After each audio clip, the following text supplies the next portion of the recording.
Bismillahirrahmanirrahim. Assalamualaikum warahmatullahi wabarakatuh. Apa kabar anak-anak? Kembali lagi atau berjumpa lagi dengan Pak Guru pada mata pelajaran Kemuhammadiyahan. Pada hari ini Sabtu 31 Juli 2021 kita akan melanjutkan materi kita di kelas 9 bab 1, yaitu meneladani pimpinan Muhammadiyah ya. Jadi ada 11 tokoh yang akan kita bahas, yang mana pada pertemuan yang lalu kita sudah bahas 3 tokoh, yaitu Kiai Bagus Hadikusumo, Sultan Mansur, dan Ahmad Badawi. Nah, pada hari ini kita akan bahas 2 tokoh pimpinan Muhammadiyah ya, yaitu Haji Muhammad Yunus Anis dan Kiai Haji Fakih Usman ya. 2 tokoh ini akan kita bahas insyaallah. 2 tokoh ini berikutnya nanti akan kita bahas pada pertemuan berikutnya. Yang pertama adalah Haji Muhammad Yunus Anis ya. Beliau ini lahir di Kauman, Yogyakarta ya, pada tanggal 3 Mei 1903. Ayah beliau adalah seorang abdi dalam Keraton Yogyakarta, yang mana beliau juga tercatat sebagai keturunan ke-18 dari Raja Brawijaya V. Dengan demikian beliau berhak menyandang gelar Raden ya. Jadi yang masih punya keturunan ya Brawijaya atau kemudian keturunan dari keraton biasanya ada gelar Raden. Kemudian pendidikan beliau, beliau pertama sekolah rakyat Muhammadiyah Yogyakarta dan Al-Atas dan Al-Irsyad di Batavia, Jakarta, yang mana beliau ini dibimbing langsung oleh Syekh Ahmad Surkati. Dan beliau ya termasuk tokoh yang paling ahli di bidang organisasi dan administrasi. Nah, inti yang akan kita bahas adalah ini ya. Jadi peran atau kiprah beliau baik untuk persyarikatan dan untuk Indonesia. Untuk persyarikatan Muhammadiyah, yang pertama beliau pernah menjabat sebagai pengurus Muhammadiyah di Jakarta. 2. Menjadi sekretaris umum pimpinan pusat Muhammadiyah. Pernah juga menjadi ketua umum pimpinan pusat Muhammadiyah. Pernah juga beliau mengawal gagasan tentang kepribadian Muhammadiyah. Dan tentunya beliau selalu menjaga identitas Muhammadiyah dimanapun beliau berada. Dan kemudian di tengah-tengah kesibukan beliau ya, beliau tetap memberikan tabligh ya, masih menyampaikan dakwah ya kepada masyarakat. Itu untuk persyarikatan Muhammadiyah. Sedangkan untuk Indonesia, jadi kiprah beliau atau peran beliau untuk Indonesia ya, itu yang pertama adalah beliau pernah menjadi kepala pusroh atau imam bagi Tentara Negara Indonesia Angkatan Darat ya, untuk Angkatan Darat. Kedua, beliau pernah menjadi anggota DPR GR ya. Nah, itu tadi singkat ya peran dan kiprah dan beberapa juga biografi singkat beliau. Kemudian tokoh yang kedua yaitu adalah Kiai Haji Fakih Usman ya.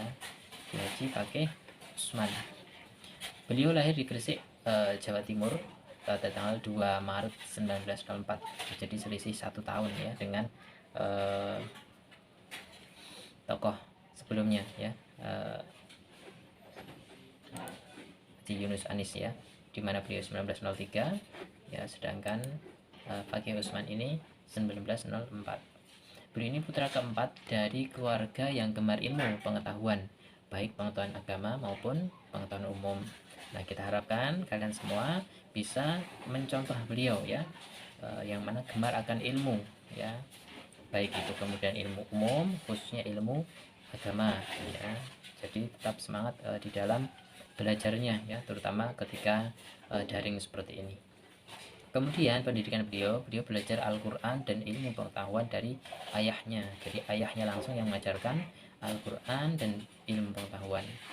Nah, ternyata beliau ini juga seorang santri ya. Jadi beliau pernah mondok di pesantren di Gresik ya, Jawa Timur pada tahun 1914 sampai dengan 1918. Tahun beliau mondok. Kemudian lanjut lagi beliau di pondok pesantren luar ya, Gresik 1918 sampai dengan 1924 ya. Jadi beliau santri tulen ya. Kemudian beliau memiliki etos kewirausahaan yang cukup kuat, kegiatan bisnisnya cukup besar. Nah, jadi selain beliau seorang santri, ternyata beliau juga seorang entrepreneur, ya. Entrepreneur itu seorang pengusaha, ya. Maka kalian juga harus mencontoh seperti ini, ya. Jadi jangan kemudian mengandalkan pekerjaan saja, ya, tapi kalian harus kemudian bisa berentrepreneur atau berwirausaha sendiri untuk menghasilkan lapangan kerja sendiri, ya, khususnya di masa pandemi seperti ini. Kelak kalau kalian sudah selesai studinya, kalau untuk saat ini kalian fokus saja kepada belajar. Kemudian ini peran beliau di Persyarikatan Muhammadiyah. Yang pertama adalah beliau aktif di Muhammadiyah sejak tahun 1922. Dan pada tahun 1925 beliau menjadi ketua grup Muhammadiyah Gresik. Yang kedua, ketua Majelis Tarjih Muhammadiyah di Jatim pada tanggal 1930 pada tahun 1932 sampai dengan 1936 di Surabaya. Dan kemudian beliau juga pernah menjadi wakil ketua PP Muhammadiyah periode 1962 sampai dengan 1965, ya. Jadi beliau cukup banyak, ya, peran beliau atau kemudian jabatan beliau, ya, mulai dari ketua Majelis Tarjih, ya, Muhammadiyah, kemudian wakil ketua pimpinan pusat Muhammadiyah, kemudian yang keempat beliau pernah juga menjadi ketua umum, ya, PP atau pimpinan pusat Muhammadiyah pada Muktamar ke-37 di Yogyakarta, ya. Kemudian beliau sebagai pencetus gagasan kepribadian Muhammadiyah, ya, pencetus gagasan kepribadian Muhammadiyah yang jadi dasar ideologi persyarikatan, yang mana nanti kepribadian Muhammadiyah ini juga akan kita pelajari, ya, di pertemuan yang akan mendatang. Kemudian sedangkan peran beliau atau kiprah beliau untuk Indonesia, ya, yang pertama beliau aktif di Majelis Islam A'la Indonesia atau MIAI, ya, tahun 1937, dan beliau, ya, belajar bahasa Belanda dan berani memakai celana panjang dan jas, ya. Itu peran, ya, beliau baik di Muhammadiyah maupun untuk Indonesia. Nah, maka selanjutnya tugas kalian anak-anak adalah